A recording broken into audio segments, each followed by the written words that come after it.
श्री श्री भक्ति संदर्भ। महाराज पृथु के वंश में श्री प्राचीन वर्ही के 10 पुत्र हुए, जिनका एक सा नाम और एक सा आचरण था, अतः उन्हें प्रचेता कहा जाता है। पिता के द्वारा संतान उत्पन्न करने का उपदेश सुनकर उन्होंने समुद्र में प्रवेश कर 10,000 वर्ष तक तपस्या की।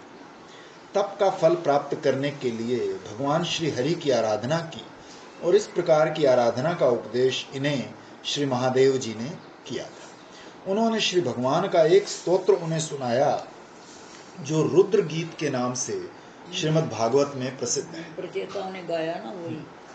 श्री महादेव जी ने प्रचेता गण को पहले कर्म मिश्रा भक्ति का उपदेश दिया है, फिर विशुद्ध भक्ति की बात कही है, जिसमें स्पष्ट कहा है कि निरंतर परमात्मा श्री हरि का नाम गुण कीर्तन ध्यान चिंतन ही कर्तव्य है। कर्म ज्ञान आदि में कभी भी आग्रह नहीं करना। ऐसी आराधना करो जो निरंतर हो, उसमें व्यवधान नहीं पड़ना चाहिए। अतः रुद्र गीत का परम लक्ष्य भी भक्ति के अभिधेय तत्व में ही है। श्री नारद जी ने जन्म कर्म इंद्रिय तथा समस्त जीवन की सार्थकता श्री हरि सेवन में निरूपण की है तथा समस्त साधनों और शुभ कर्मों का परम फल श्री हरि सेवन ही को उपयुक्त श्लोकों में बतलाया है। समस्त जीवन तथा समस्त श्रेय साधनों का प्रयोजन है श्री हरि की संतुष्टि तथा भीतर बाहर उनकी स्फूर्ति की प्राप्ति। समस्त साधन सुख प्राप्ति के लिए ही किए जाते हैं। परमार्थ विचार करने पर सिद्ध होता है कि समस्त सुखमयता या प्रियता केवल आत्मा से संबंधित है। स्त्री पुत्र धन संपत्ति आदि प्रिय हैं, परंतु अपना देह इन सब से प्रिय है। किसी मकान में आग लग जाने पर सबसे पहले मनुष्य आप बाहर निकल खड़ा होता है और फिर सबकी रक्षा के लिए चिल्लाता है और साधन करता है। देह भी उतना प्रिय नहीं जितने प्रिय प्राण हैं। परिस्थितिवश मनुष्य हाथ पांव आंख कान आदि अंगों का बलिदान कर देता है, परंतु जीवित रहना चाहता है। अंधा बहरा लूला लंगड़ा होकर भी जीना चाहता है। फिर प्राणों से भी उसे आत्मा अत्यंत प्रिय है। जब कोई मनुष्य दीर्घ काल तक असाध्य रोग में अतिशय पीड़ित पड़ा रहता है, तब कहता है कि हे भगवान, मेरे प्राण ले लो, इस दुख से मेरा छुटकारा करो। प्राण त्यागने के बाद भी जो सुख की धारणा है, वो है आत्मा में सुख और प्रियता का प्रमाण। आत्मा ही सर्व सुखमय है और सब प्राणियों को सर्वाधिक प्रिय है, क्योंकि वो परमानंद स्वरूप है। मतलब वो प्राण त्यागना चाहता है कि मुझे फिर भी आत्मा का सुख मिलेगा, चाहे उसके मालूम है चाहे नहीं मालूम है, लेकिन अंतर में कहीं अंतर में वो यही सोच होती है कि ये प्राण निकल जाए तो मैं सुखी हो जाऊंगा, क्योंकि इस देह से जो कि रोगी है, प्राण जो कि मुश्किल से आ रहे हैं, ये निकल जाए।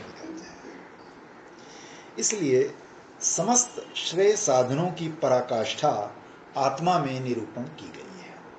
समस्त वस्तुएं भी आत्म संबंध से प्रिय एवं सुखमय प्रतीत होती हैं। देह अभिमानी जीवों के पक्ष में उपयुक्त रीति से आत्मा की प्रियता सिद्ध होती है, और जो माया जनित देहावेश आदि से मुक्त होकर आत्म स्वरूप में जाग उठते हैं, वो शुद्ध जीव भी केवल आत्म साक्षात्कार कर परमानंद का अनुभव करते हैं। जैसे रश्मियों का आश्रय सूर्य है, उसी तरह देह अभिमानी बहिर्मुख तथा अंतर्मुख शुद्ध जीवों का सर्व आश्रय भी केवल आत्मा है। जीव के साथ तादात्म्यता प्राप्त ब्रह्म तथा ईश्वर, ये दोनों ही आत्मा पदवाची हैं। वे आत्मा हैं भगवान श्री कृष्ण। समस्त आत्माओं के भी वो आत्मा परमात्मा हैं, फिर भी वे आत्मप्रद भी हैं, आत्मा को प्रदान करने वाले हैं। जीव की अविद्या को नाश कर उसे आत्म स्वरूप के ज्ञान को प्रदान करने वाले हैं। और जिस प्रकार श्री भगवान ने अपने स्वरूप का ज्ञान एवं अपने आप को भी श्री बलि महाराज को दे दिया था, उनकी वशीभूतता स्वीकार कर ली थी, वो उसी प्रकार अपने स्वरूप को भी प्रदान करने वाले हैं। भक्तों के लिए अपने आप को भी देने वाले हैं। वो समस्त आत्माओं की आत्मा है। भगवान श्री ऋषभ देव ने अपने भरत प्रधान 100 पुत्रों को उपदेश देते हुए उन्हीं व्यक्तियों को महापुरुष कहकर वर्णन किया जो एकमात्र भगवत प्रेम को परम पुरुषार्थ मानते हैं। उनके इन वचनों से भक्ति ही परम पुरुषार्थ या परम अभिधेय सिद्ध होती है। आगे ये भी कहा है कि श्री भगवान अनंत हैं, स्वर्ग अपवर्ग के अधिपति हैं, अतः उनकी आराधना से स्वर्ग आदि लोक तथा मोक्ष पर्यंत प्राप्त हो सकते हैं। इस प्रकार अन्य अन्य देवों की आराधना की कुछ भी सार्थकता नहीं रह जाती। इसी प्रकार श्री जड़ भरत जी ने राजा रहुगण को भी उपदेश देते हुए यही सार वचन कहे कि भक्ति आश्रित ज्ञान की तलवार द्वारा समस्त देहाभिनिवेश एवं प्रजा पालन शासन आदि कर्मों के बंधनों को काटकर श्री हरि भक्ति में प्रवृत्त हो जाओ। अतः सर्वत्र भक्ति का ही अभिधेयत्व सिद्ध होता है। लेकिन देखो, यदि भक्ति में भी विवेक ना हो ना तो काम नहीं करती। अंधाधुंध भक्ति, तुम ठाकुर सेवा वर्षों से कर रहे हो और कोई स्फूर्ति नहीं, कोई प्रेम नहीं जागा, ना विग्रह में, ना दूसरे में, ना अपने में, तो फिर तुम्हारा हृदय लोहे का है। इसका मतलब तुम कागज की मूर्ति और लोहे की मूर्ति को सेवा कर रहे हो। वो एक कर्म कांड होगा, वो भी एक किस्म का कर्म कांड हो गया। और उसका कर्म कांड का तो फिर भी चलो, कोई यज्ञ हवन कर्म कांड करोगे तो कोई फल होगा, इसका तो कोई फल ना होगा। इसलिए विवेक जो है ना, मैं कई बार कहती थी बाबा को, तो बाबा मैंने देखा कि वृंदावन में विवेक की कमी है। बरसों लोगों को देखा है ठाकुर सेवा कर रहे हैं, घरों में ठाकुर सेवा, वृंदावन भी रह रहे हैं, लेकिन कोई 4 फुट जमीन के लिए कचहरियाँ लड़ रहे हैं। कहाँ है विवेक? इसलिए ठीक है, ज्ञान का कोई रोल नहीं, पर विवेक होना तो जरूरी है। मनुष्य जन्म ही सर्वश्रेष्ठ जन्म है, केवल इसलिए कि इस जन्म में श्री भगवान के नाम गुण यश का कीर्तन करने वाले परम पावन चित्त महत्पुरुषों का सत्संग प्राप्त हो सकता है, और उनके मुख से श्री भगवत कथा लीला श्रवण करने से तथा उनकी चरण रज का सेवन करने से समस्त अनर्थों का मूल अज्ञान, देहाभिनिवेश, अहम मम नष्ट हो जाते हैं तथा श्री भगवान की विशुद्ध प्रेमा भक्ति की प्राप्ति होती है। इन प्रमाणों के द्वारा भक्त तथा भक्ति की महिमा का निरूपण कर मनुष्य मात्र के लिए भक्ति ही एकमात्र मुख्य अभिधेय रूप में वर्णन की गई है। ये दिखाया गया है कि मनुष्य योनि में ही एकमात्र श्री भगवान की तथा उनके स्वरूप अनुभव करने की विशेष योग्यता है। देवता योनि में स्वर्ग लोकों के विषय सुख भोगने का आवेश या प्रधान कामना रहती है। पशु आदि योनियों में तो हित अहित विचार करने की बुद्धि ही नहीं रहती। श्री हनुमान, गजराज आदि में जो भगवत भक्ति दिखती है, उनमें विवेकात्मक बुद्धि है, अतः उनमें भी मानव धर्मों का आचरण दिखता है। ये मानव जन्म क्षणभंगुर है और फिर अति दुर्लभ है, बार बार ये प्राप्त नहीं होता। अतः मानव जन्म पाकर भगवत भजन करना परम कर्तव्य है। विशेषतः वेद शास्त्रों का जितना भी उपदेश है, उसका अधिकारी केवल मात्र मनुष्य ही है। एक बात ये ध्यान देने योग्य है कि मनुष्य को बालकपन से भगवत भजन में लगना चाहिए। ये न समझे कि अभी बहुत उम्र पड़ी है, आगे चलकर वृद्धावस्था में भजन कर लूंगा, क्योंकि ये निश्चित ही नहीं कि कब प्राण पखेरु उड़ जाएं। कोई निश्चित नहीं कि वृद्धावस्था आएगी भी या नहीं। अतः देखो, ये जो बच्चों का बताया है इसमें, तो वो भी उनके संस्कार की वजह से, उनको पिछले संस्कार की वजह से भजन मिलेगा। अगर संस्कार नहीं भी है तो इस जन्म में तो संस्कार डाले जा सकते हैं। हर आदमी जन्म से तो माला लेके नहीं बैठेगा, उसको संस्कार डालना चाहिए। इसीलिए एक स्वभाव हम लेके आते हैं, एक हमको संस्कार माता पिता से मिलता है और एक हमको संस्कार संग से मिलता है। तो कम से कम बच्चों का संग ठीक होगा, माता पिता उनको उपदेश करेंगे तो इस जन्म में तो लगेंगे। अगर पूर्व जन्म का संस्कार नहीं भी तो है। अब हम 25 साल तो डांस करते रहे और मांसाहारी रहे और अपने मस्त रहे अपने 27 साल अपने मौज में, लेकिन बाप ने संस्कार डाला धकेल के गणेशपुरी भेजा, तो वही तो हमारे पूर्वजनों के संस्कार हैं या नहीं इसको छोड़ दो, लेकिन बाप ने भेजा तो वहाँ। अगर वही ना हमको जाने देते, वो भी कहते कि अरे क्या होती है, वही ना लगते तो हम कैसे लगते। मनुष्य को भगवत भजन विवेक बुद्धि प्राप्त है, अतः वेद शास्त्र के आदेशानुसार चलना ही चाहिए। दूसरा कारण ये भी है कि परम समर्थ भगवान श्री कृष्ण परम पुरुष हर मनुष्य के प्रिय आत्मा है, हर मनुष्य के साथ अतिशय स्नेह तथा परम हित करने वाले हैं, बल्कि मानव का हित करने के लिए वो सदा उत्सुक रहते हैं। अतः अपनी हित कामना करने वाले विचारवान मनुष्य को अवश्य ही श्री भगवान का भजन करना चाहिए। संसार बंधन का मूल कारण है सतो रजो तमो गुणात्मक कर्म समूह, और उन कर्मों का बीज है अनेक विध वासना। तीनों प्रकार के कर्मों के फल को नाश करने के लिए हजारों उपाय शास्त्रों में वर्णन किए गए हैं। उन हजारों उपायों में एकमात्र सिद्ध उपाय वही है जिससे परमेश्वर भगवान श्री कृष्ण के चरणारविंद में अहेतुकी और बाधा रहित रति उदित हो। जब तक भगवत चरणारविंद में प्रीति उदित नहीं होती, तब तक कोटि कोटि साधन अनुष्ठान करने पर भी कर्मों का बीज रूप मूल रूप वासना का क्षय नहीं होता। अतः भगवत चरणारविंद की अहेतुकी भक्ति ही वो सिद्ध फल साधन है जिसका आचरण करना परम आवश्यक कर्तव्य है।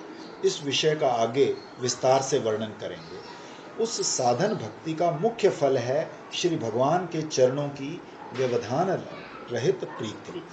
आनुषंगिक रूप में समस्त कर्मों का बीज रूप वासना अनायास ही उसके आचरण से ध्वंस हो जाती है। श्री प्रहलाद जी ने कहा है, साधन भक्ति ही एकमात्र श्री भगवान के चरणारविंद की अहेतुकी प्रेम भक्ति प्राप्त कराने में सक्षम है। साधन भक्ति में सर्वप्रथम श्री गुरु चरणों का आश्रय है।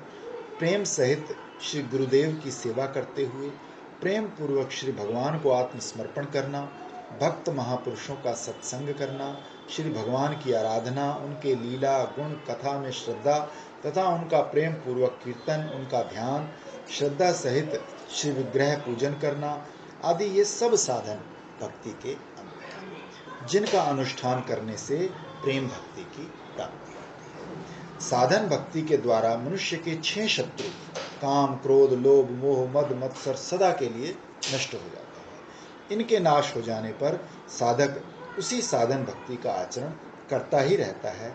वही साधन भक्ति फिर भाव भक्ति और गाढ़ता प्राप्त कर प्रेम भक्ति में बदल जाती है। ये नहीं कि काम, क्रोध आदि के नाश हो जाने के बाद प्रेम भक्ति प्राप्त करने के लिए अन्य कोई साधन करना पड़ता हो।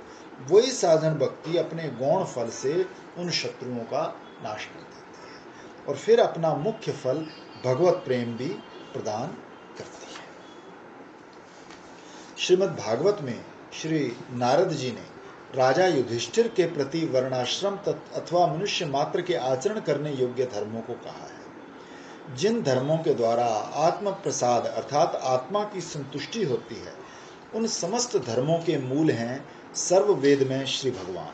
अतः समस्त धर्मों का मूल वेदों को कहा गया है। भगवत तत्व को जानने वाले सब लोग कर्तव्य तथा अकर्तव्य को निर्धारण करने के लिए वेद एवं वेद तत्ववेत्ताओं की स्मृति अर्थात परंपरागत चली आई व्यवस्था को और उनके निर्मल स्वभाव आचरण आदि को प्रमाण मानते हैं। उपयुक्त मनुस्मृति के वचनों में भी इसी विषय का वर्णन किया गया है।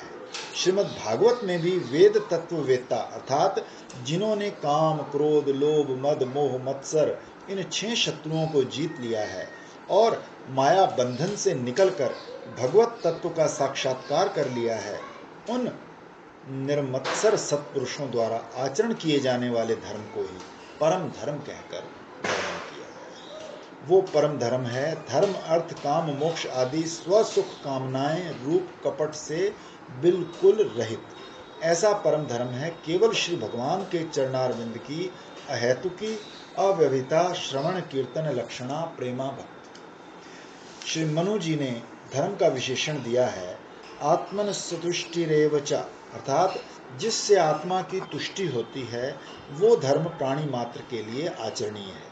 श्री नारद जी ने भी कहा है, येन च आत्मा प्रसीदति, जिस धर्म द्वारा आत्मा प्रसन्न होती है वो धर्म मनुष्य मात्र के लिए कर्तव्य है।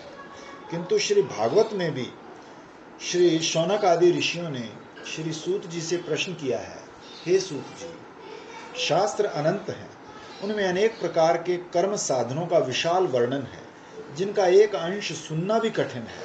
अतः हे साधो, अपनी प्रखर बुद्धि से उन सब का सार निकालकर प्राणियों के परम कल्याण के लिए उसे हम श्रद्धालुओं को सुनाइए, जिससे आत्मा अच्छी प्रकार या पूर्ण रूप से संतुष्ट हो।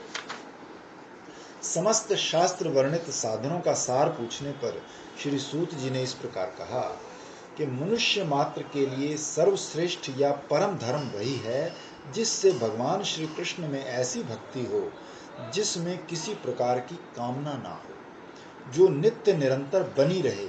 ऐसी भक्ति से आत्मा भली भांति या पूर्ण रूप से संतुष्ट हो जाती है। इस आलोचना से स्पष्ट हो जाता है कि श्री नारद जी ने जिस वर्णाश्रम धर्म का राजा युधिष्ठिर जी को उपदेश दिया अथवा मनुस्मृति में जिस स्वधर्म का वर्णन है उससे चित्त में प्रसन्नता होती है, ये ठीक है, किंतु पूर्णता आत्मसंतुष्टि नहीं होती।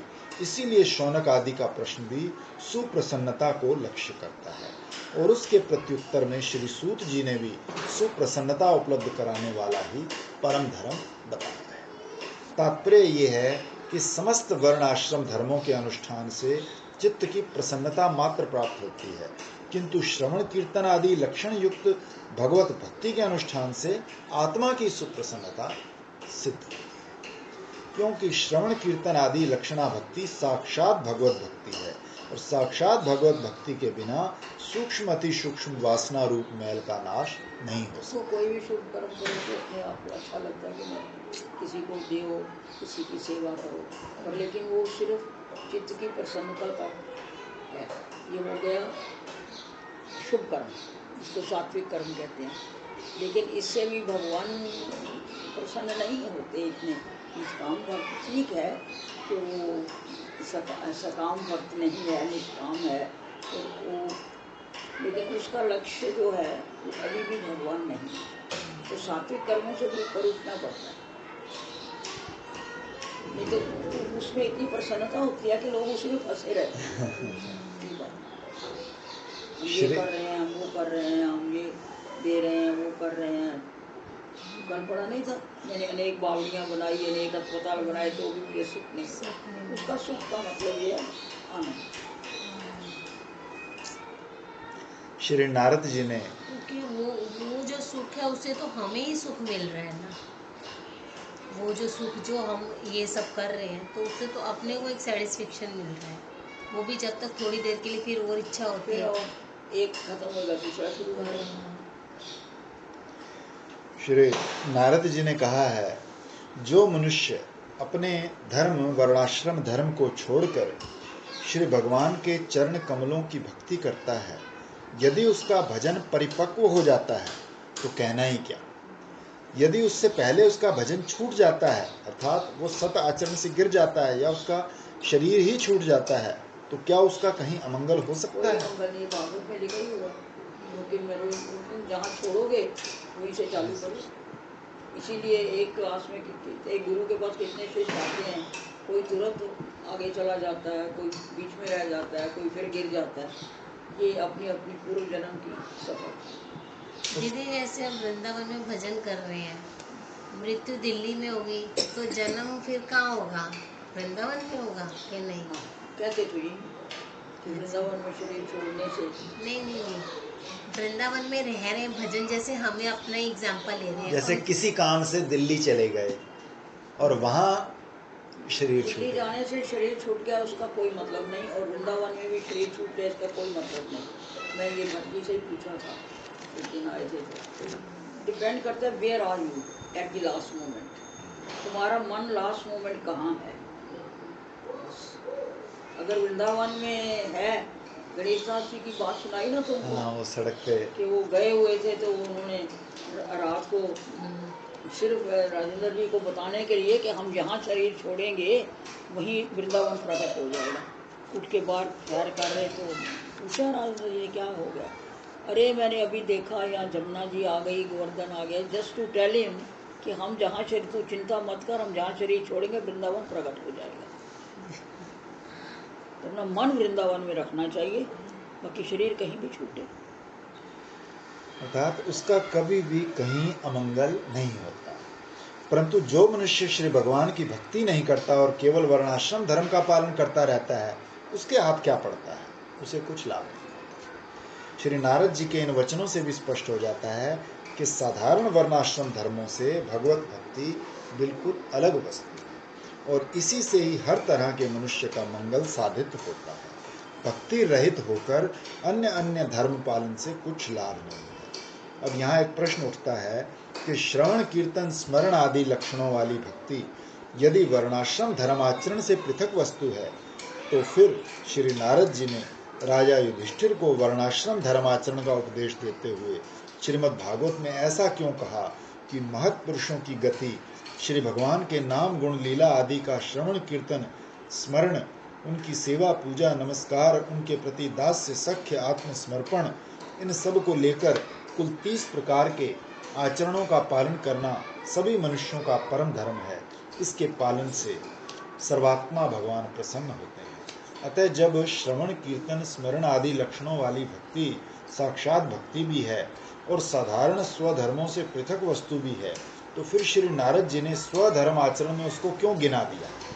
तो इसका उत्तर ये है कि यद्यपि श्रवण कीर्तन आदि लक्षणों वाली भक्ति स्वधर्म आचरण या वर्णाश्रम धर्म से पृथक वस्तु है, तब भी श्री भगवत कथा श्रवण कीर्तन स्मरण समस्त प्राणियों के लिए आवश्यक कर्तव्य है, ये बात दिखाने के लिए वर्णाश्रम धर्म के, क्योंकि वो वर्णाश्रम धर्म में रहते हुए भी यदि ये करेंगे तो उनके जो वर्णाश्रम धर्म है वो धीरे धीरे छूट जाएंगे और वो स्वर्ण भजन कीर्तन मनन निधि ध्यान में अग्रसर हो जाएंगे। तो कहीं से शुरू उनका मैं शुरू तो करूँ।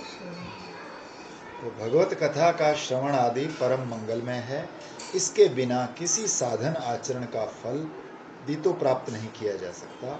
इसलिए इन अंगों को यहाँ कर्म मार्ग का ही अंग समझना चाहिए।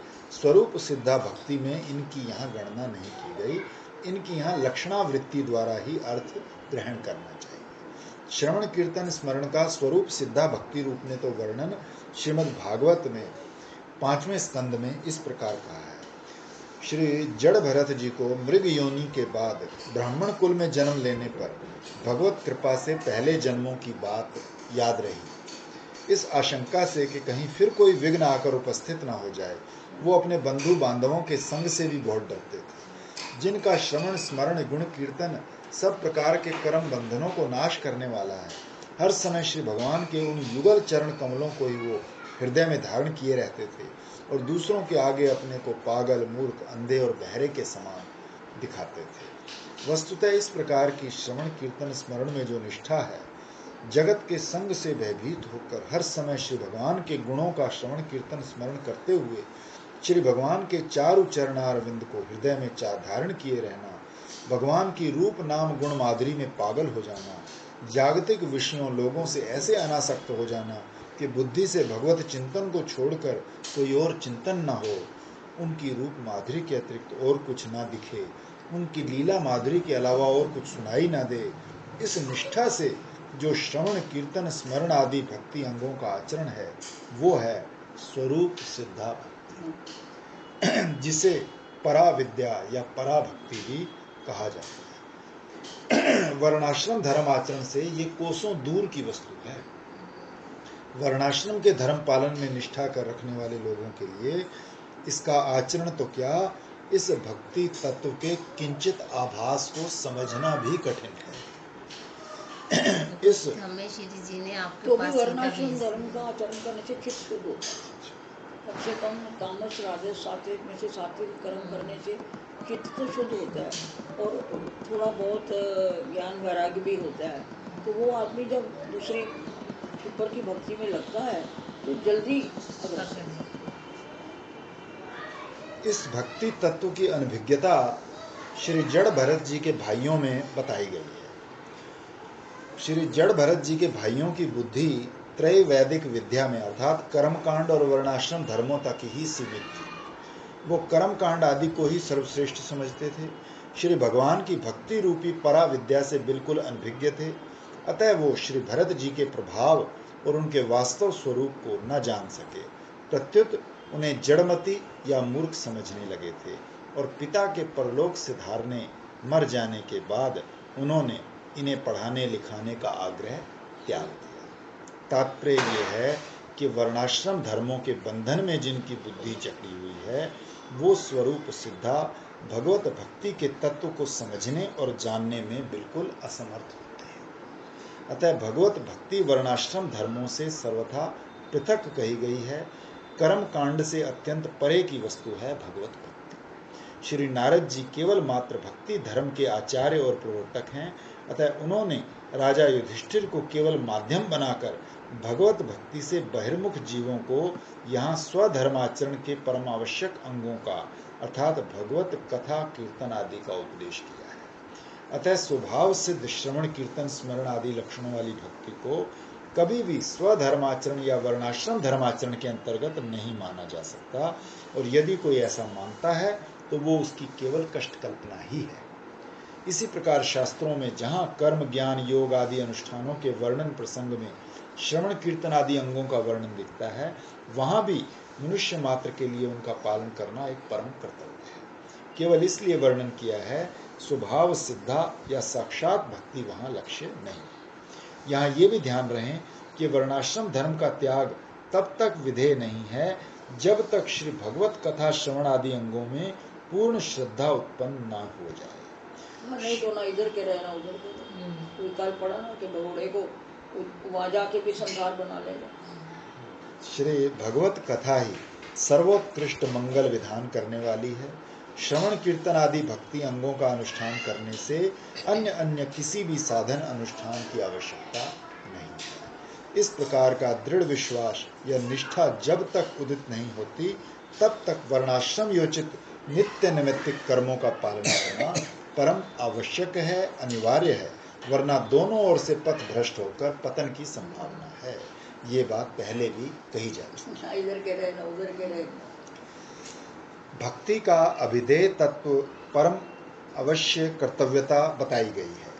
श्री निमि राजा की सभा में एक बार कवि हरि अंतरिक्ष प्रबुद्ध पिप्पलायन आवृहोत्र द्रुमिल चमस और करभाजन ये 9 योगेश्वर पधारे। उनके आने पर राजा ने उनका यथोचित सत्कार करने के बाद उनसे कई प्रश्न किए थे, जिसमें पहला प्रश्न था कि हे त्रिलोक पावन महात्माओं, हम आपसे ये पूछते हैं कि परम कल्याण का स्वरूप क्या है, अर्थात जिसे प्राप्त कर कहीं भी किसी प्रकार का भय नहीं रहता, वो आत्यंतिक कल्याण वस्तु कौन सी है। इस संसार में आधे क्षण का सत्संग भी मनुष्यों के लिए परम निधि है। सत्संग द्वारा ही ऐसी कल्याण वस्तु की प्राप्ति हो सकती है, अतः आप उसे कहिए। इस प्रश्न के उत्तर से उपरोक्त श्लोक भी श्री कवि योगेश्वर ने कहा है। उन्होंने कहा कि संसार में असत पदार्थ देह गेह आदि जड़ वस्तुओं में अहमता ममता भाव के कारण मनुष्य की बुद्धि नित्य उद्विग्न चंचल और अशांत रहती है, जिससे बार बार जन्म मरण के भय को प्राप्त होता है। श्री भगवान अच्युत के चरण कमलों की नित्य निरंतर भक्ति करने से वो भय सदा के लिए नष्ट हो जाता है और परम कल्याण की प्राप्ति हो जाती है। तात्पर्य ये है कि श्री कवि ने भगवत भक्ति को ही परम कल्याण रूप कहकर निरूपण किया है। दूसरा प्रश्न था कि हे महापुरुषों, श्री भगवान यद्यपि सबके आत्मा और अज जन्म रहित हैं, फिर भी जिन भागवत धर्मों के पालन से प्रसन्न होकर वो शरणागत भक्त को आत्मदान कर देते हैं, यदि हम सुनने के अधिकारी हों तो आप उन भागवत धर्मों को हमें बताइए। तो इस प्रश्न के उत्तर में कवि ने कहा कि भोले भाले अज्ञानी पुरुषों को भी सुगमता से साक्षात अपनी प्राप्ति के लिए जो उपाय स्वयं भगवान ने अपने श्रीमुख से बताए हैं, उन्हें ही भागवत धर्म समझिए। इस श्लोक में उस परम कल्याण का रूप भक्ति के अंग तथा आचरणों का श्री कवि ने संकेत किया है, जिनका भक्त वृंद आचरण करते हैं। वो भक्ति अंग स्वयं भगवान ने ही बताए हैं। और उनसे सर्वसाधारण भी बिना प्रयास श्री भगवान को प्राप्त कर लेता है। इस उक्ति से भी भक्ति को ही भगवत प्राप्ति का साक्षात कारण निरूपण किया गया है। भगवत बहिर्मुख व्यक्ति को मायावश ही स्थूल शरीर आदि अनात्म वस्तुओं में आत्मबुद्धि रूप भ्रम हो जाता है। इस भ्रम या तन्मयता के कारण जरा, रोग, मृत्यु आदि अनेक भय उत्पन्न होते हैं। इसलिए अपने श्री गुरुदेव को ही परम प्रीतम आराध्य देव मानकर, उनको श्री भगवान के समान पूज्य मानकर, उनके उपदेशानुसार अनन्य भक्ति के द्वारा उन श्री भगवान का भजन करना चाहिए। जो ज्ञान कर्म आदि से मिश्रित न हो, ऐसी भक्ति से भजन करना चाहिए। जिसमें ज्ञान कर्म आदि का सम्मिश्रण न हो, ऐसी स्वरूप सिद्धा भक्ति अर्थात केवल श्रवण कीर्तन लक्षण युक्त भक्ति से ही श्री भगवान का भजन करना चाहिए। यहाँ एकमात्र स्वरूप सिद्धा भक्ति का ही सम्यक अभय प्रदाता परम कल्याण रूप में अभिधेयत्व प्रतिपादित किया है।